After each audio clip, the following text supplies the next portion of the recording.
Kalau suami kurung isteri, tak bagi makan, pukul sekali-sekala, isteri tu niat nak lari keluar rumah, tanpa izin suami, dosa atau tidak? Ni laki dia, suami dia kurung dia, tak bagi makan. Kedua, pukul dia. Soalan dia, boleh lari ke tak? Dengar baik-baik.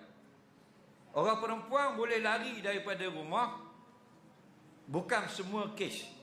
Antara kes yang boleh lari, tidak beri makan, atau dicederakan, dipukul.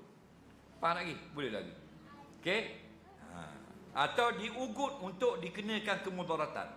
Contohnya suami dia nak kenakan penyakit kepada dia, dia boleh lari. Nak cocok virus corona ke apa, kau anda lah nak cocok darah hit ke, darah hit pula, darah ke, faham tak tu? Isteri dia jadi sakit, boleh lari. Suami tak beri makan kerana keperluan itu wajib, fitrah manusia, boleh keluar rumah tanpa kebenaran. Jadi asal perempuan kalau nak keluar rumah kena minta izin tak? Kena minta izin. Tapi kalau nak lari daripada sebab yang boleh lari, tak wajib minta izin. Sebab mana nak izin? Bang, izin lari dah, boleh? Takkan ni izin, ni terajang tak pada bini. Betul tak?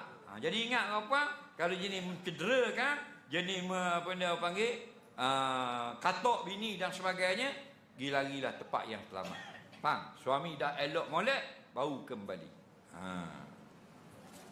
Batu hati-hati nak nikah, jangan tengok Malaysia ya, dok nak tadi dah. Faham? Ni banyak tipu daya ni. Bahaya. Boleh bini nya sepaknya terajang, bahang pitinya tipu dak orang dan sebagainya. Betul tak?